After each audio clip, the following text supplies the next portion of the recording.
আমরা ছাত্রদলের প্রতিজ্ঞা হলো আমরা একটি নতুন ধারার ছাত্র রাজনীতি উপহার দিয়ে যাচ্ছি। আমরা আজকের এই পয়লা জানুয়ারিতে প্রতিজ্ঞা নিচ্ছি ছাত্রদল একটি নতুন ধারার ছাত্র রাজনীতি উপহার দিবে, যেখানে কোনো ব্যক্তিগত শোডাউন থাকবে না, মোটরসাইকেল শোডাউন পূর্বে নিষিদ্ধ ঘোষণা করা হয়েছে, কোনো চাঁদাবাজি থাকবে না, কোনো সন্ত্রাস থাকবে না। আমি শুধুমাত্র স্মরণ করে দিতে চাই আমাদের বিজয় উৎসব 16 ডিসেম্বর এবং আজকে ছাত্রদলের প্রতিষ্ঠাবার্ষিকী 1 জানুয়ারি।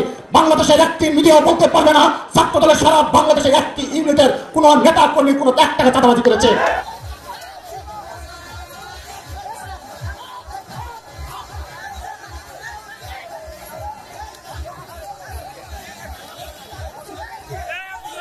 আসসালামু আলাইকুম রহমতুল্লাহ। বিগত 16 বছর ধরে 17 বছর ধরে আওয়ামী লীগ যে কাজটি করেছেন ঠিক তেমনি সেই কাজটি বিএনপি এখন বর্তমানে শুরু করেছে। আওয়ামী লীগ চেয়েছিলেন জামাত ইসলামীকে নিশ্চিহ্ন করতে। জামাত ইসলামী 11 জন শীর্ষ কর্মকর্তাকে 11 জন শীর্ষ দায়িত্বশীলকে নেতৃবৃন্দকে তারা হত্যা করেছে বিচারিক প্রহসনের মাধ্যমে। ঠিক তেমনি রুহুল কবির রিজভী সে কথা বলেছেন এবং গতকালকে এভাবে তারা কিন্তু ছাত্রদলের সভাপতি, ছাত্রদলের সেক্রেটারি, এই যে আজকে নাসির উদ্দিন নাসির যে কথাগুলো বললেন, একটি কথা কি সত্য আছে আপনি বলতে পারবেন? মানুষের জন্মগত স্বভাব পরিবর্তনে কোনো দেখছি না আমরা। কারণ বাংলাদেশের মধ্যে সবচেয়ে নির্যাতিত, নিপীড়িত, জুলুম মানে বাসদের কাছে মজলুম যে দলটি, তার সবচেয়ে বড় প্রমাণ হচ্ছে জামাত ইসলামী। আজকে জামাত ইসলামীকে নিশ্চিহ্ন করতে গিয়ে তারা দেশ থেকে নিশ্চিহ্ন হয়ে গিয়েছে এবং বাংলাদেশের যে পরিস্থিতি সেটাকে ভারতের নত জানুকে পরিমিতভাবে মেনে তারা আজকে কাজ শুরু করছে। বিএনপি কিন্তু ভারতকে ভয় পাচ্ছে।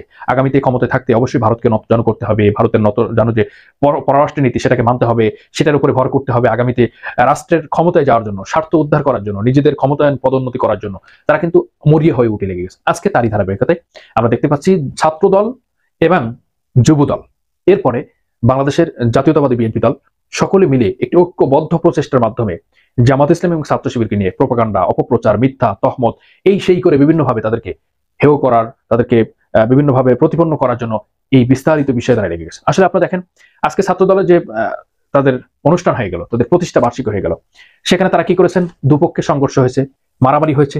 এমনকি আজকে দেখেন যে পাবনায় বেড়াতে কি করেছেন, সেখানে দুপক্ষের প্রকাশ্য মাইকে ঘোষণা দিয়ে যুদ্ধ ঘোষণা করছে এবং সেটা প্রথমত বাংলাদেশের পুলিশ বা প্রশাসনের লোকজন সেটাকে থামাতে পারেনি। পরবর্তীতে সেনাবাহিনী যে সেখানে স্থানটিকে শান্ত করার চেষ্টা করেছে, তাই শান্ত হয়েছেন এবং সেখানে 30 থেকে 40 জনের মতো মানুষ আহত হয়েছেন। নিহত হয়েছেন কিনা আমি এখনো সংবাদ পাইনি, কিন্তু আজকে চ্যানেল 24 একটি নিউজ দেখলাম যে মসজিদের মাইকে ঘোষণা দিয়ে তারা যুদ্ধ শুরু করেছে।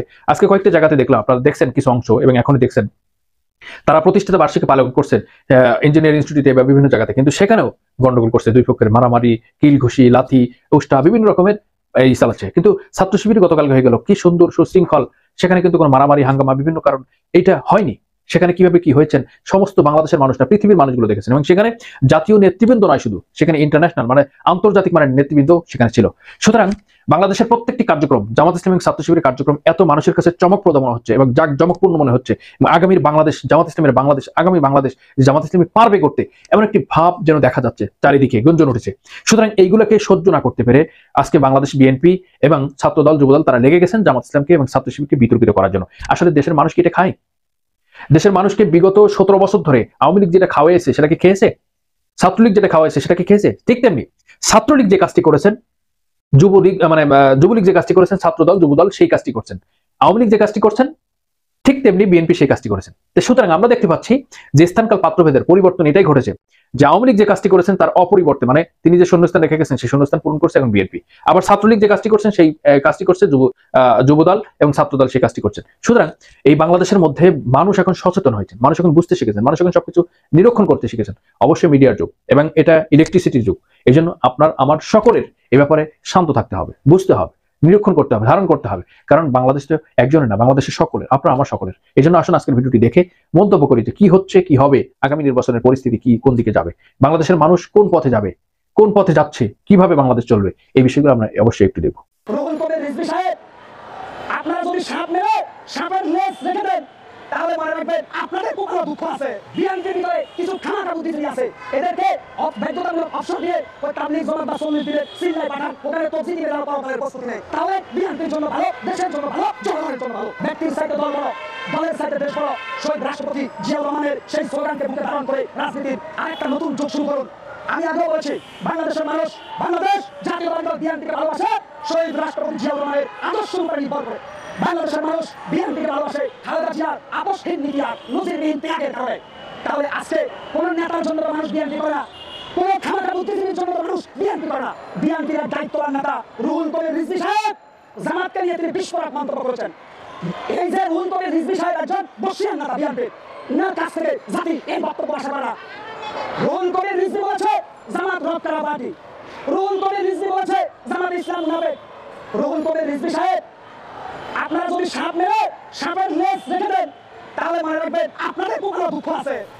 আজকে আমরা সবাই ঐক্যবদ্ধভাবে যেখানে আওয়ামী লীগ এবং ভারতীয় দালালদেরকে আমরা চেষ্টা করে ঘুরে রাখবো, সেখানে যদি এখন জামাত বিএনপি মারামারি করে তাহলে তো তৃতীয় পক্ষের সুযোগ নিবে। জামাত বিএনপি যদি এভাবে রেশারেশি করে তাহলে তো রাষ্ট্রদ্রোহী শত্রুরা বুড়া পানিতে মাছ শিকার করবে, এটা খুবই স্বাভাবিক। আমি রুহুল কবির রিজভীকে বলবো, ভাই আপনি অনেক সিনিয়র নেতা, দয়া করে ওবায়দুল কাদেরের ভূমিকায় অবতীর্ণ হবেন না। রুহুল কবির রিজভী সাহেব বঙ্গভবন থেকে যখন বঙ্গবন্ধুর ছবি নামাইছে আপনার কবিতায় আঘাত লাগে। ওই রিজভী সাহেব যদি এখন জামাত বা অন্য দল বলে আপনি ভারতীয় হয়ে গেছেন তাহলে ব্যাপারটা কেমন হবে? রিজভী সাহেব আপনাকে যদি অন্য কোনো দল বলে যে আপনি ভারতীয় রায়ের সাথে যোগসূত্র রাখছেন, অতএব কাঁটা ছোড়াছুড়ি করবেন না। রিজভী সাহেব মির্জা পাপুল একটা বক্তব্য দিয়েছে যে জামাত ইসলাম এখন আমাদের চাইতে আরো স্মার্ট আধুনিক। আপনি কি পাপুলের বক্তব্য শুনেন নাই? আপনি জামাতের পিছনে রাখবেন না। ওবায়দুল কাদের আওয়ামী লীগের বড় নেতা ছিল, লাস্টে কান্না কান্না উপাধি পাইছে। রুহুল কবির রিজভী আপনি বিএনপির বড় নেতা, আপনি বাংলাদেশে দ্বিতীয় ওবায়দুল কাদের সাজার চেষ্টা করবেন না, তাহলে বিএনপিও শেষ, আপনিও শেষ হয়ে যাবেন। আমি বিএনপির স্থায়ী কমিটির বাইরে বলবো, বিশেষ করে দেশ নায়ক তারেক রহমান, তারুণ্যের অহংকার তারেক রহমানকে বলবো, আপনার একটি কথা জনগণ পছন্দ করেছে। আপনি বলেছেন আমাদের ভিতরে আওয়ামী লীগের এজেন্ডা ঢুকে পড়েছে। আপনার এই কথা সত্য। এই বিএনপির ভিতরে এখন ভারতীয় এজেন্ডা, আওয়ামী এজেন্ডা ঢুকে পড়েছে। অনেক জায়গায় থেকে ওই যে নিপুণ রায় চৌধুরী না নিতাই রায় চৌধুরী, উনার পাশে আওয়ামী লীগের এক এমপি শালিকা বসে আছে। আমরা ভুলে যাই নাই সারা বাংলাদেশে এই যে আওয়ামী লীগের যুবলীগের সাবেক নেতারা এখন যুবদল হয়ে গেছে। এই যে বিএনপির ভিতরে দলে দলে রিপোজি হাইব্রিডকে কারণ কাটছে, জাতি জানতে চায়। আমি বলবো প্রিয় দেশবাসী সজাগ দৃষ্টি রাখেন। আমরা দেখতে পাচ্ছি বাংলাদেশের প্রত্যেকটা রুদ্রে রুদ্রে আওয়ামী প্যাসিস্টের মেকানিজমরা সুযোগের অপেক্ষায় বসে আছে যে কোনো সময় আমাদের ঘাট ধাক্কা দেওয়ার জন্য। আমি পরিষ্কার করে বিএনপির নেতাদের বলবো, বিএনপির ভিতরে যেই সব বর্ষিয়ান নেতার বয়স হয়েছে তাদেরকে রিজাইন দিয়ে দেন। আমি বিএনপির হাইকমান্ডকে বলবো, বিএনপির ভিতরে যেসব নেতা বয়সের বারে নুয়ে পড়েছে তাদেরকে বিশ্রামাগারে পাঠিয়ে দেন, নাহলে তাবলীগ জামাতে পাঠান, তাদেরকে রাজনীতি করতে দিবেন না। আজকে দুঃখ লাগে রুহুল কবির রিজভী আরো অনেকে আছে যারা ভিত্তিহীন বক্তব্য দিয়ে বাংলাদেশের রাজনীতিকে ধ্বংসের দ্বার প্রান্তে নিয়ে যাচ্ছে। প্রিয় দেশবাসী, ব্যক্তির চাইতে দল বড়, দলের চাইতে দেশ বড়। শহীদ রাষ্ট্রপতি জিয়াউর রহমানের সেই স্লোগানকে বুকে ধারণ করে রাজনীতির আরেকটা নতুন যুগ শুরু করুন। আমি আগেও বলেছি, বাংলাদেশের মানুষ, বাংলাদেশ জাতীয়তাবাদী দল বিএনপিকে ভালোবাসে শহীদ রাষ্ট্রপতি জিয়াউর রহমানের আদর্শ উপরে নির্ভর করে। বাংলাদেশের মানুষ বিএনপিকে ভালোবাসে খালেদা জিয়ার আপসহীন নীতি আর নজিরবিহীন ত্যাগের কারণে। তাহলে আজকে কোন নেতার জন্য তো মানুষ বিএনপি করে না, কোন খামাখা বুদ্ধিজীবীর জন্য তো মানুষ বিএনপি করে না। অতএব বিএনপির ভিতরে কিছু খামাখা বুদ্ধিজীবী আছে, এদেরকে বাধ্যতামূলক অবসর দিয়ে ওই তাবলীগ জামাত বা সুন্নি দিলে সিল্লায় পাঠান, ওখানে তবজি দিয়ে দেওয়ার পরকালের প্রস্তুতি নেই, তাহলে বিএনপির জন্য ভালো, দেশের জন্য ভালো, জনগণের জন্য ভালো। আমি সেই আশা আকাঙ্ক্ষার স্বপ্নকে ধারণ করে আজকে বিদায় নিলাম। আসসালামু আলাইকুম ওয়া রাহমাতুল্লাহি ওয়া বারাকাতুহু।